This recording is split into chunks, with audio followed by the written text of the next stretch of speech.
ancestors in 1619 was built to keep us blind instead of set us free. Whitewash gospel, slave ship theology taught obedience instead of liberty. Changed the name and changed the face. Told us truth had to fit their race, but now the veil falling from my eyes and the real faith starting to rise. Hello, everybody. What's up? And welcome back to the channel Reclaiming My Identity.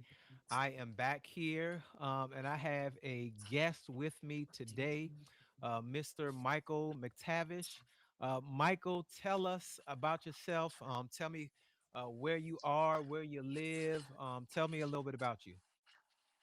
Okay, so far I'm living here in New Bedford, Massachusetts. I'm Jamaican by birth. Um, Grew up in Jamaica most of my life. Migrated here to the United States in 2000, and that's where I've been living ever since. I travel back and forth every now and again to see family and friends. But Okay. so far, then my family is here with me, like my wife, my daughter. And as I said, I've been married for 31 years. My daughter is 29, and I do have a grandson, which turns 9 years old this year. Okay. Okay. Awesome. Yes. Awesome. So tell me, how did you I guess tell me I guess first let's start off. Tell us about your spiritual journey. Are you a Israelite? Are you a Christian? Are you kind of in between? Tell me, do you go to church? Tell us a little bit about that spiritual background. Well, my spiritual background is I start off in Jamaica, going to the New Testament Church of God. Um, that's where I was baptized. As a child, I grew up, with grandparents, and they were at the time um, Anglicans, and then as a child, we grew up, as children, you have to do what your grandparents said. So I go to church, and then as I start turning teenager, and I break away from that Anglican tradition and accepted the more evangelical Protestant way, which is more like in the Church of God, New Testament Church of God. And then I accepted Christ as my personal savior. And that was around like age 15. But Okay.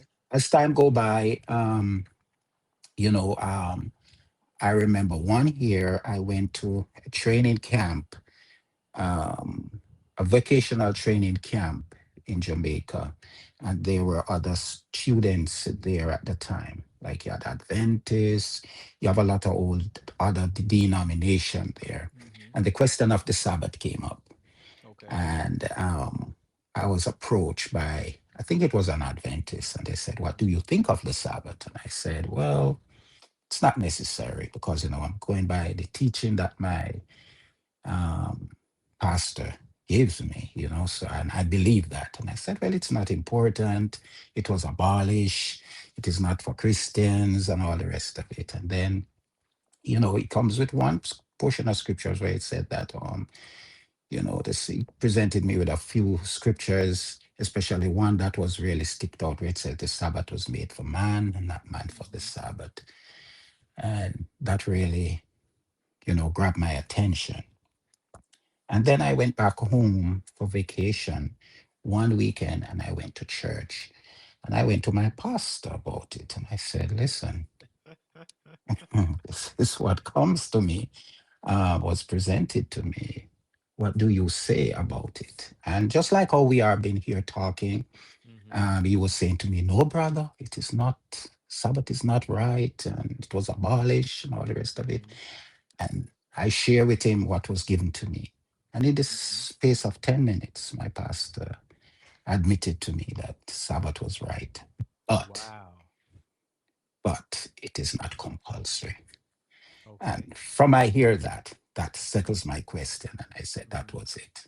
And then I go on ahead. And then I was when I accepted, fully accepted where the Sabbath is concerned, being as I'm coming from this lively, this lively worship, and you don't really find that in Adventists. I said, Mhm. what am I going to do now? But I trusted God.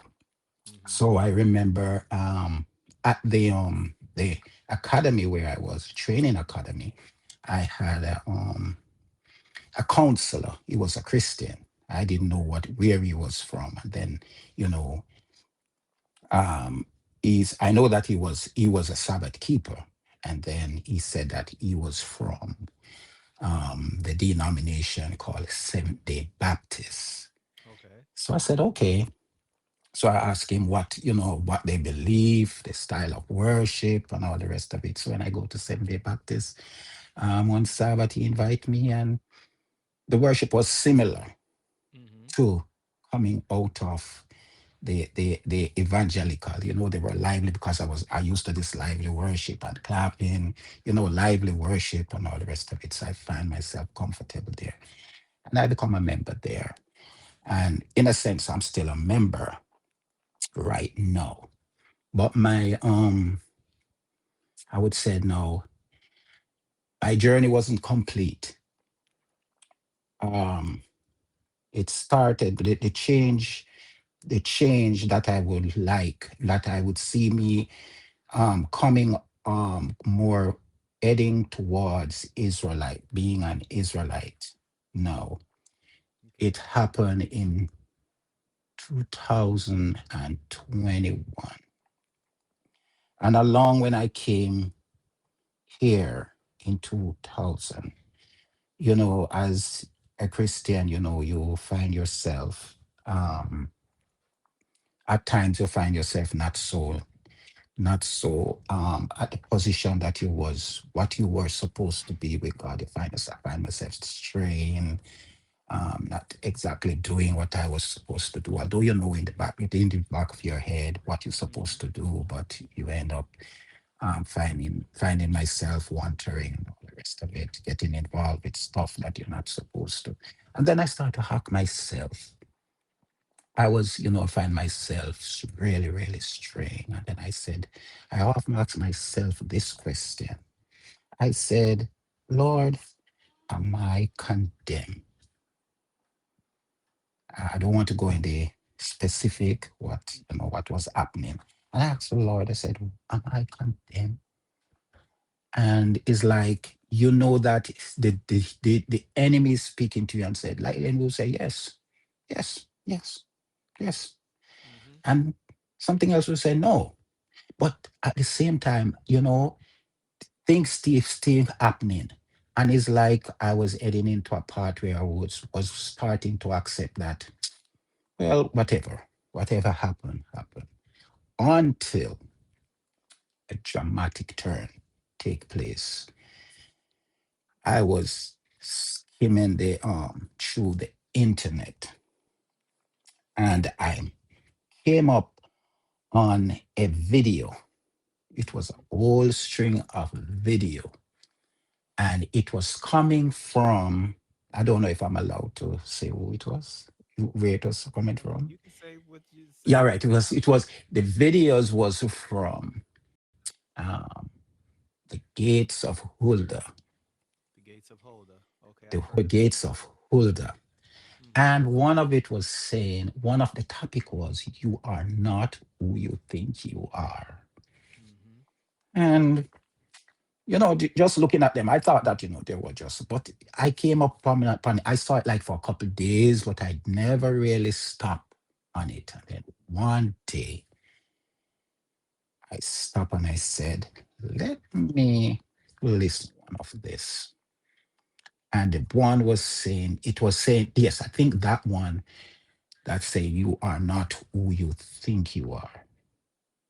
And when I start to listen, at first I thought I was listening to a fairy tale. I said, what? This cannot be right. What I'm listening to, I said, no, this cannot be right. And this. Scriptures start to present the person, the narrator start to present scriptures, history to back up what they're saying. And I was like this. I stopped and I was like, hmm. So like everything was just unreal at the time. Mm-hmm. And after that, for a couple, I listened it about two more times. And after that, something click. It's like something go off. It's like you were asleep and like something just clicked and like I was awake to something. And I never stopped listening to it. And I started to see other stuff and other scriptures, other people talking about this, talking about who we are as Black people, our history is, and all the, talking about the Black history, who are we as Black people, and all the rest of it. And I was really blown away. But you know what? That did me something. It let me look at myself and God different. It let me look at myself different. I look at God different. I value myself different. I value God more different. Not that I didn't know God all along. I know God all along. I know what He can do. I experienced God. I know who I was serving. But when I realized who I was as a Black person, knowing that my history is in the book that we call the Bible, Yes. everything changed. Mm-hmm. Everything changed. That moment was the moment that I gave the devil permanent punch in his mouth. Yes. Yes. Yep, yep.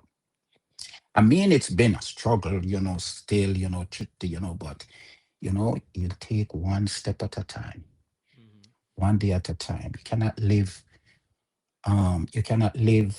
just as God give you one day at a time, you take that day at a time, one step at a time.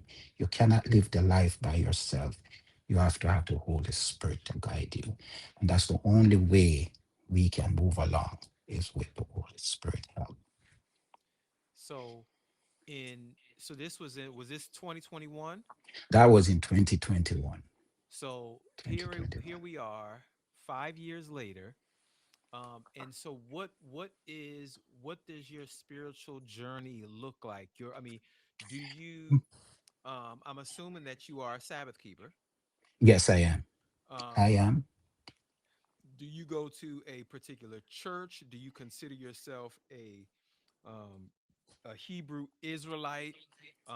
Do you Are you a part of a camp? What if someone asks you, you know, who what denomination you are, or what if who you're affiliated with? What would you say?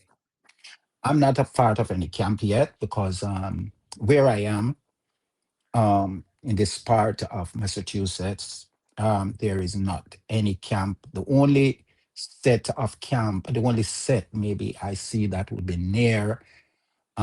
I don't see myself being a part of them. Like I do listen to them. They do have some truths, but I believe there are also aspect of their teaching that I do not fully agreed with. I can be wrong, but I still, as the Bible says, the Bereans, you go through and see what they said, if it is truth, That's right. So I'm still on that journey. Hmm. I'm still at that journey, but I do consider myself a Israelite, a Hebrew Israelite. I Okay. know, yeah, but where being um belonging to a camp. I am not yet, because there is none in this area that I can see myself going with, or being a part of, because all the other camps that I do see, if I do see somebody that I would, they far away in other states. Do you attend any churches or at Yes, all? I do. I still attend the Adventists. I Hmm. still worship with the Adventists and Sabbaths Okay. and Okay. Sabbaths. So how long have you been worshiping with the Adventists?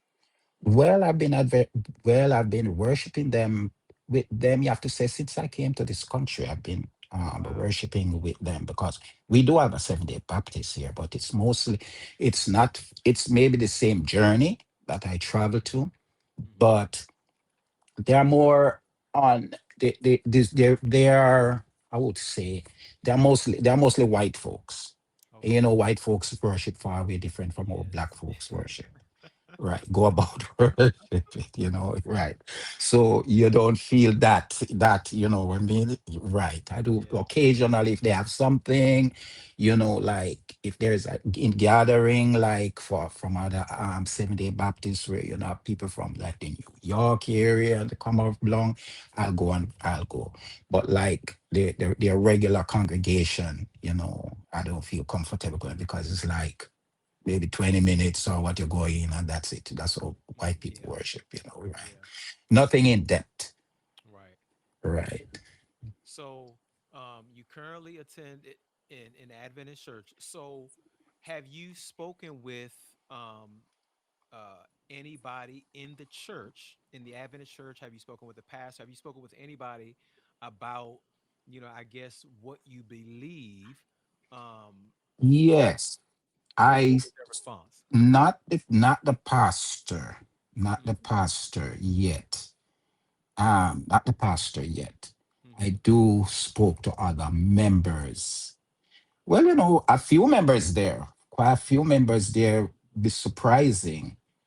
Um, more would lean to what I'm saying, Hmm. but uh, what I don't know what I would say.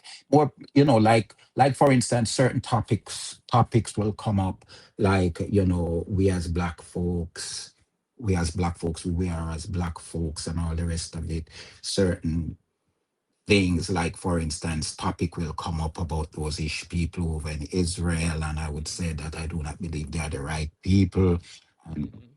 some people, you'll be there talking to somebody, and members pass an area, and like their eye open up wide. What are you really saying? What is he saying? What I mean. So it's like they, right. It's like okay. This. It's like they're saying, all right, because they were like I was talking to somebody about it, about these ish people. And then, there are people in there who believe that these people are sold, the genuine people, based on what the teaching that Hmm. they got. I got that teaching too, and I believe it for years too, Yeah. but after coming and really, s- really studying for yourself and start to see things for yourself coming home to you, you start to see that it's not really adding up. Things not adding up as we have been taught. Okay. And not only that, there are other stuff that, what I think, because, I have like a sister too in the congregation, Hmm. and I try to tell her the little that I know. Hmm. She don't really sold on it like that. She do understand what I'm saying, but she don't really sold on it like that. Because what I realize is that yes, you go in and you get preaching. Preaching is good and all the rest of it. But the way how the Bible is taught to us, I don't think it's being taught to us in the way as we taught to us it's supposed to be taught. Right. I don't think Right. so. That's interesting. So, um, you have not spoken with the pastor about it yet. Um, do you plan on saying something to him about it? Yes. Yeah. Yes. Okay. Okay. I'm interested to see how that discussion goes. Um, now you have. So how did you? How did I'm come back to that? But how did you come across reclaiming my identity? How did you come across my channel? Well, it's just browsing the internet, and YouTube, and I saw reclaiming, my identity, and I saw. I saw you and I said, let me hear what this brother have to say. And I thought I forgot which one was the first one I watched, and I find it very interesting.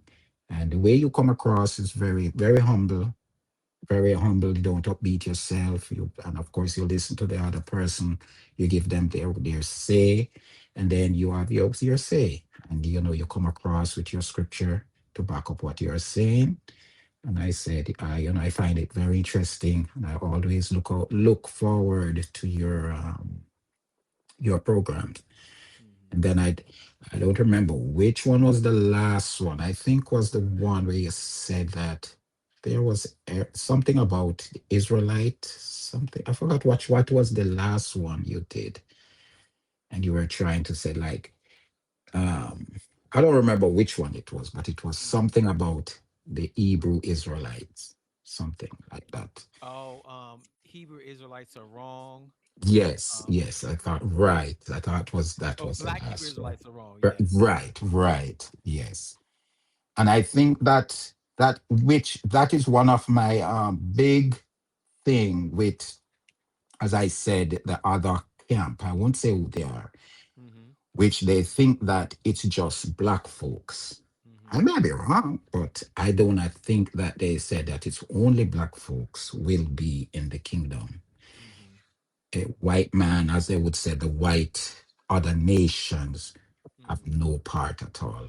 I Hmm. don't think so. I don't come to that understanding yet that it is. Okay. So when did you? How long have you been watching my channel, Reclaiming My Identity? Well, I watch your channel. I came up on your channel for when I came up on your channel, it was like for 8 months or something like that before you go off, or 6 months Okay. before you go off. Yeah. Okay. But I watch them. Yeah. So you've probably seen a bunch of the videos then. Yes. Yes. Okay. So let me ask you this. Did you know that I am an Adventist pastor? No, and that I don't know. Oh boy. Oh, No, that no, I no, don't not oh know. boy. I mean, it's interesting because, um, most people don't know. I've mentioned that I'm a Okay. pastor, Okay. and because one of the things I've tried to do, and I don't know if you've heard it in my channel on my channel before, but I try to show the middle ground. So Yeah. I don't subscribe to the Christianity that is taught today. You see what Yes. I'm saying? But I'm also don't subscribe to the Black Hebrew Israelite Mm-hmm. teaching. Many of the much of their teaching or whatever. Mm-hmm. And so I try to bring the bring everything to the middle, Yeah. and also be able to show that okay, all the pastors aren't lying because Yeah. the stuff that I talk to you about, the stuff I talk about on my channel, I Mm-hmm. preach that stuff in my pulpits. Mm-hmm. Mm-hmm. I preach that stuff in my pulpits on Sabbath.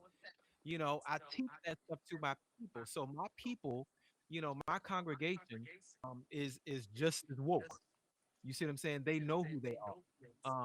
And so I just think it's interesting that you said you've been going to an Adventist church, and I was interested to hear, you And know. to me, I think I do have a gift of discernment.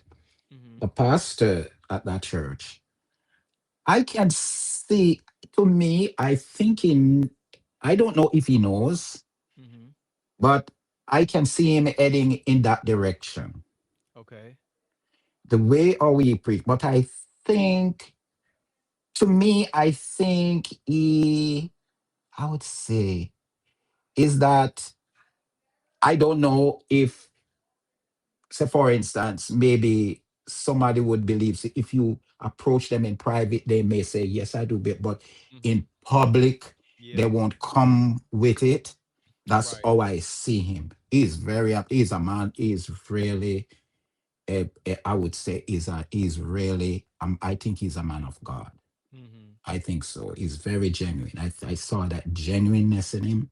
Hmm. I see that he's somebody who believes in holiness. Hmm.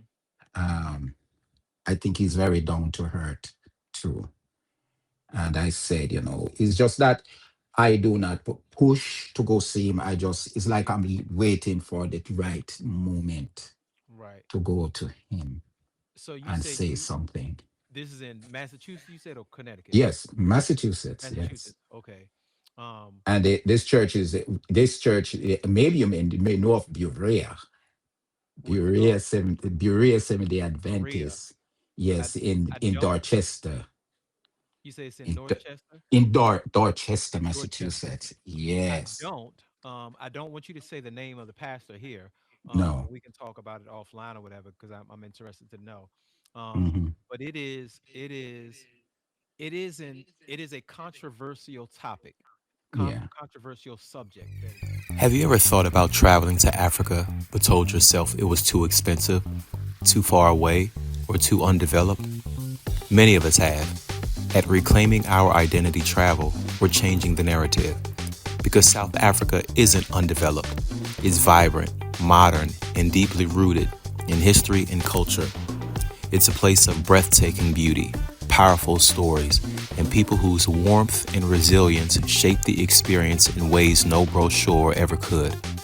On this journey, you'll walk the streets of Soweto, experience the energy of Johannesburg, and engage the culture in ways that deepen understanding and challenge old assumptions. You'll enjoy world class food, shaped by generations of tradition, creativity, and global influence. And you'll connect with the people whose lives and stories bring the country to life. Our group tours are intentionally designed to make traveling to Africa accessible and affordable without cutting corners or compromising the experience. We believe meaningful travel shouldn't be reserved for luxury travelers, but attainable for all who are willing to take the journey. South Africa is waiting. Are you ready?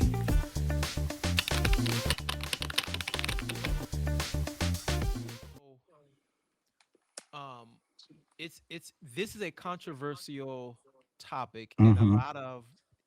a lot of pastors don't want to touch it, um, Hmm. because it's controversial. Yeah. But I just believe that we have to make our people aware. Our Hmm. people need to know what's going on, especially people that look like you and I, Right. um, because we're going to be held accountable. And Right. things would change. I mean, I think so much would change if, just like you said, you see yourself differently now. You see Hmm. God, quote unquote, Oh God yeah. differently. Oh You know, yes. and so, what would happen if more of our people knew, who they were? Thank Like you you. said, they would see Yes. themselves differently. Oh They would yes. see Oh Him yes. differently. I And so, mean, I didn't see my. I mean, I'm not. I wouldn't say prejudice. I don't want to reach right. that stage where I think I'm better than anyone. Mm-hmm. But when I realize that, yes, especially we who have been in the slave trade, taken from Yes. the land, and I said, Yes. okay, at a high, what I'll say, high chance, I am one of the 12 tribe, you Mm-hmm. know, and Yes. realize that, oh my God, the slave trade, it was it was the Bible is what the Bible speak about. Mm-hmm. It was what the Yes. Bible speak about. When I was in Jamaica, tell you something, when I was in Jamaica, when I was around 20, in my early 20s, I was at work and I usually read the Bible, although I didn't understand so much, but I usually, I was doing what you call security at the time. So I was at this location that, nobody was. I was alone because it's security. I was a security post, so I usually read the Bible.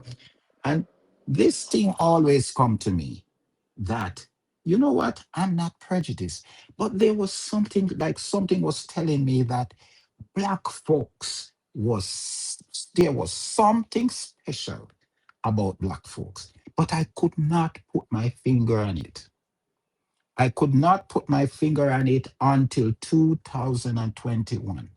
That's when I put my finger on what I was thinking at the time. I couldn't believe it. Trust me, I was blown away when I thought I was. And then that program that I told you I listened to, it's more.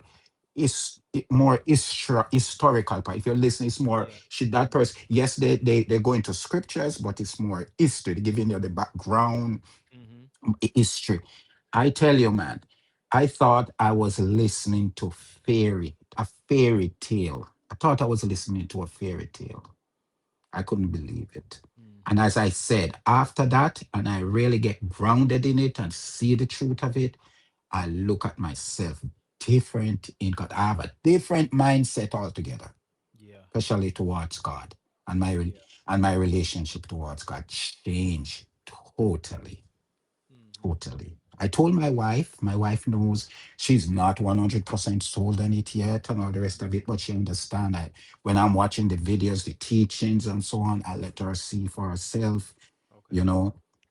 And I think what happened too, I remember in 2000 and what I follow news a lot.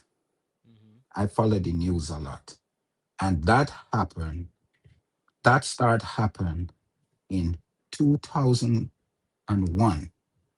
9/11. Yeah. When 9/11, after that, I never when it comes onto the news, I want to see and hear everything that happening. Although we know that they don't tell us everything, they tell us what they want to tell us, but I still stick to the news. I've never changed from that. Mm-hmm. I know things was going to change because in the Bible warn us, tell us that this things was going to change, but I did not know that things was going to happen so fast. Yeah. It's like you have a bottle with water and you just it just somebody just take it and turn it down. It's not trickling out like one thing's not trickling. Everything is just coming out so flood full. Everything is just happening so fast. Mm-hmm. Yeah. So you said that your wife is, you're trying to explain to her and get her to get on board and everything. So does she go to church with you? Oh yes. Oh yes. She She does. go to church. And maybe too, she's one of the because she's more she's not so much on board yet because to me maybe if if it wasn't her maybe I wouldn't be maybe go to maybe the burial like that anymore. Maybe I would find one of the camp like online Mm-hmm. and stick to the like that. But I don't want to discourage her. I want it to take her own time, learn for herself, see for herself. That's it. Because Yeah. when before I married, when I accepted the Sabbath, I didn't marry. I didn't get married yet. Oh, okay. And because when I accepted the Sabbath, I was just like 15 in my teens. And when I got married, she was a part of New Testament too, Church of God. And we Okay. got married and she was there. And I said, I want you to see the Sabbath for yourself, not Mm-hmm. because of me. I want you to see it for yourself. Not, I don't Mm-hmm. want you to just take my word for it from me. I want you to Right. see it for yourself. Until she Mm-hmm. come around, she see it for herself. She can stand on her own, not because of me. I said, God forbid, because I asked her at one point, I said, what if I should die? Mm-hmm. God forbid, and I should die. What would you do? Would you go back to your church? He said, yes. I said, there you go. I want you to come to that knowledge on your own so you can stand up on your feet. That if somebody asks you, your family asks you, or somebody asks you, you can defend it for yourself. You know within yourself that what you're doing is true. Mm-hmm. Yeah. So that's where she is now. So She that's is. where she is right now. I want her to see for herself. Okay. I think she understand. Especially we watch news together and be talking about, especially talking about those ish people, what they're doing. Mm-hmm. She believes and all the rest of it. But there are other stuff, like for instance, I'm trying now to learn the feast days, Mm-hmm. what I need to do, what the feast days, how to start getting involved, with the feast days that like, you know, So let me ask you a question. mhm. Why keep the feast days? I think that to me the what base I can be wrong based on what I am learning is that it is important for us still. So the the feast days, all of those were, um, all of those pointed to the Messiah, right? Hmm. So I mean, do you understand, or do you know, that there were two separate laws The ceremonial and what? Moral? in the moral? Exactly. Hmm. And you know that one was done away with when the Hmm. Messiah died. That's the ceremonial, the Hmm. 613. And the feast days were a part of those ceremonial laws. Oh, And okay. so and so this is one of the questions I have for the Israelites all the time, um, is those who are part of the camps, is that why keep the feast? So if you still keep the feast, Hmm. then what's the purpose of the Messiah? Okay. You see what I'm saying? Because when he came, he did away with those. You know, Okay. you can go to Ephesians chapter 2 and verse 15. Hmm. Um, and let's see,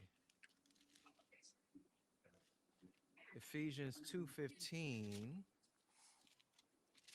says, 14 and 15, for he himself is our peace, who has made both one and has broken down the middle wall of separation, having abolished in his flesh the enmity, that is the law of commandments contained in ordinances, so as to create in himself one new man from the two, thus making peace. And so that is when he died. You know Hmm. what I'm saying? And the ordinances that he's talking about, um, is are the 613. Um, that's what he's talking about. If you go to, Exodus chapter 20, verses 3 through 17, you find the Ten Commandments. When you Hmm. look at chapter 21, in verse 1, he says, now these are the ordinances, or these are the judgments. Okay. Hmm. Those, of course, then he goes down, lists all these laws or whatever. And of course, we know those were done away with at the cross. Hmm. Okay. Um, and you go to Colossians chapter 2. Um, in Colossians chapter 2, in verses 14 through 16, verse 14 says, having wiped out the handwriting of requirements that was against us, which was Hmm. contrary to us, he has taken it out of the way, having nailed it to the cross, having disarmed Hmm. principalities and powers. He made a public spectacle of them, triumphing over them in it. So let no one judge you in food or in drink or regarding a festival or Hmm. feast day or new moon or Sabbaths. So Paul is saying, look, now that the Messiah is gone, he's Hmm. died, those ceremonial laws are done away with. So let no one judge you regarding the fact that you no longer keep them. Okay. And so, my Hebrew Israelite brethren, and I say black Hebrew Israelite only to kind of, I know all of the Hebrew Israelites are black, but I Hmm. say black Hebrew Israelites only to distinguish the fact that I'm talking about the camp specifically. Um, Okay. brethren, they focus a lot on the feast day, when they're actually done away with. Because you can't believe that Yeshua is the Messiah, but yet still believe in keeping the feast days, because the feast days basically cancel him out. Excuse me. Okay. Go ahead. Hmm. Hmm. Um, and I can't remember the text. In Lord, I can't remember. Oh, okay. So in Hmm. Galatians chapter 4, in verse 8, it says, but then indeed, when you did not know God, you served those which by nature are not God's. But now, Yeah. after you have known God, or rather are known by God, how is it that you turn again to the weak and beggarly elements to which you desire again to be in bondage? Verse 10, you observe days and months and seasons and years. I am afraid for Hmm. you, lest I have labored for you in vain. And so Paul Hmm. is basically saying, I mean, you're observing these season and these feast days and all this other stuff, whatever, when you don't have to, because the Messiah died. Right. And that's his Yeah. whole argument. Paul's whole argument, in his writings, he's arguing with these Jews or these Jewish Christians who believe that Hmm. they needed to keep the ceremonial laws. And he said, no, no, no. All of that was done away with when the Messiah died. Um, Yeah. we don't longer need to keep those. Um, so I know that was a long way, but I just wanted to, just because I know you're learning and you're growing and everything, and I always ask people, those who, when that topic comes up, I always want to Right. know, what is it about the feast days that makes you think that we are still obligated to keep them, you know. Hmm. Um, and I know some people will say, well, the Bible mentions that it is be kept for forever, or generations after generations, and things like that. But when the Bible uses the word forever, it doesn't necessarily mean forever and ever and ever. Right. Okay. um Hmm. and I'm sure you know that, but Exodus 21 and verse 6, it talks about how the slave who's the slave will serve the master forever. Okay. Right. um, and we know that that slave is not still serving that master. Okay. Hmm. In First Samuel chapter 1 and verse 22, it mentions that Samuel would be in the temple and he would serve there forever. Samuel's not still serving in the temple. Samuel died, which means forever Right. is talking about until you die. Until I Um, die. and Hmm. so, those feasts or Passovers and things like that or whatever, those were for a time, Right. and then after a certain time they were to be done away with. um Hmm. yeah, but um like you said, the Bereans were of more noble character than the Thessalonians, Right. because they studied the scriptures daily with all Hmm. eagerness to see if the things Paul said were true. So, for you and for those who are watching, go back for yourself to find out if these things are true. Should we or should we not be Right. keeping the feast days? Right. Yes, Right. yes. So you're currently attending a Seventh Day Adventist church. Now tell me, what is it? What will happen if? Because I started doing a series called Church. Repeat that. You're breaking up. So I started a series called "The Church Has a Problem," Okay. and I want to are Yes. um, That audio went away a while ago. You start to break up. no, can you hear me now? Yes. Okay, so I started this program, "The Church Has a Problem," this video series, Hmm. because I Hmm. want to be able to interview and speak with people who have either left church or who are still in the church. Hmm. Oh, you gone again. Your team gone again. Allow accessory to. Oh, Yeah. um, let's see. I don't know I'm why it's hearing going. you now.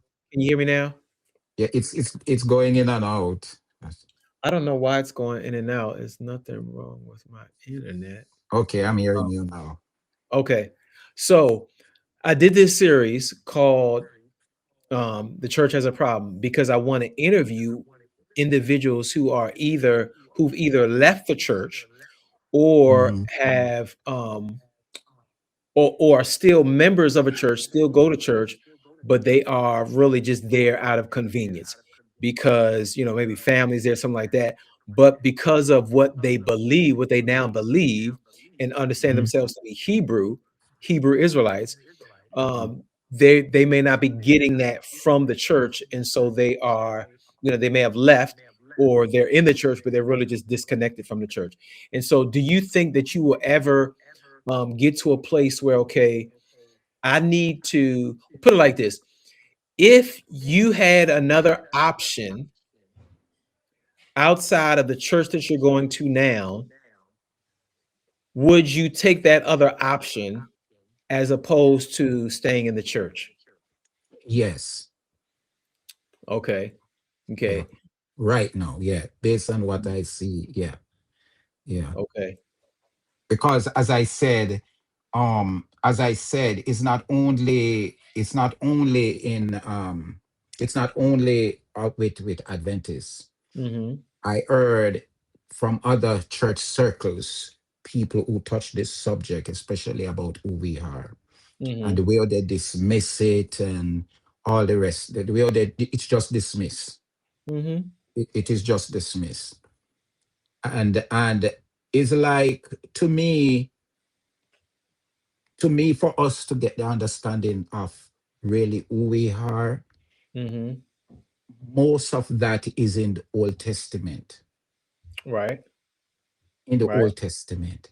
And Mm-hmm. it's like, to me, the church in general avoid the Old Testament. The only time you would find, maybe, unless they're preaching on a specific topic or something on it, may see they go. Okay, so for instance, they're preaching on they have a certain topic, they will go maybe in the Old Testament and take a verse out of it about somebody in there, somebody maybe going through something, and and preach on it, but not to, I would say, teach us, like for instance, to go in there and Yeah. teach us from there. Mm-hmm. We just, in other words, we just they just lock on just to the New Testament, and that's Yeah. it. So the problem is this. See, as pastors,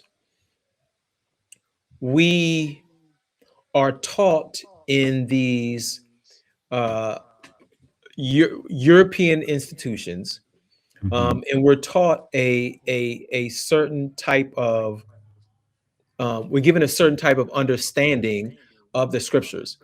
And so, because I went to school, I did my, my bachelor's and my master's in Hmm. theology, bachelor's in theology, minor in biblical languages, and a master's in pastoral studies, but it wasn't until 2020 that I became, woke, and learned who I am and began to preach that and teach that.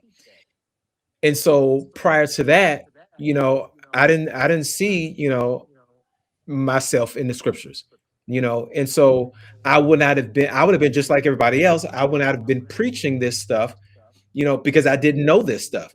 And so it's the Hmm. same thing with the pastors in the different churches. They just don't know, and so that's why I asked, have you spoken with him about it? And that's one of the reasons why I am eager to have conversations with individuals who are in the same place that you're in, Hmm. and just a promo for anybody who is watching, and you have a story to share. Um, you have a story to share about you've either left the church in general, and you are now in a camp, or maybe you are in the church, Hmm. but you don't subscribe to everything that the church teaches because you know who you are as a Hebrew Israelite. Comment, send us an Hmm. email, reclaiming my identity at yahoo.com, and I'll have you on. Let's talk about this. But I want the whole purpose of this is for us to be able to have this conversation so that our people can understand who we are, and Right. also so that the church, as well as pastors in general, will understand that this is something that needs to be taught, because we are, when I say we, meaning people that look like you and I, are leaving the church in droves because we're not hearing this being preached. Hmm. Yeah, Yeah, exactly. You hit the point right there. Yep. yeah. So, but man, listen, I appreciate you so much, Michael, for coming on and sharing Yeah. your story with us, man. Um, you have any closing I comment? remember I remember going to Jamaica back, and I don't know if about, I was going through I think they had a series on the Genesis 6, Okay, where Genesis it chapter talking 6. about the giants Yeah. and all the rest of it. And there was something came up, and I went to Jamaica, and I went to my pastor, and I said, I brought some books to him, and I said, I thought Hmm. that, that's great. We should know about these things. And I did brought some books to him, and I said, I don't know if you have these, but I don't know if you ever see this the topic about this thing, and his response to me was like he would says like he would say, if you tell some people these things, it's too hard. It's too it's going to too hard for them to accept. And Mhm. I think what they have right now is Wow. enough to keep them. But telling them these, it's too hard for them to accept. It, Mm. it's like he's saying that, in other words, don't disturb them with this. To Yeah. me, that's it's like, to me, that's my what I get from it. Don't they what they have now, knowing that yes, they accept Jesus as their Lord and Savior, and Mhm. they are looking for his coming and all. That's enough. That's enough. Yeah. I don't think they need to know this. You tell some people these things, it's too tough for them to accept. That's what I got Mhm. from him. Yeah. And that's And then important. yes, and not only that, he don't do it only. My very own sister, I tell my sister stuff, and it's like, she said, "What's the use? What's the use? What's the use?" Like she's saying, "What's the use? What's the use? Yeah. What good it's going to do to me?" you know all right, like for instance, it says, the Lord is going to gather us, or gather is I believe that the Lord is really going to gather back his people on earth. Oh, he's going to gather us. He's going to, those are the things. Those are the Yeah. things, Yeah. those are the things. It's like we have lost so much. Our whole identity has gone. So trying to bring it back and tell people is like, Yeah. Yeah.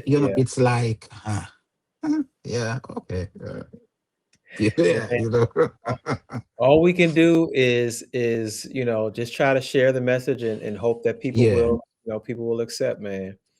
But man, Okay. I definitely appreciate you coming on.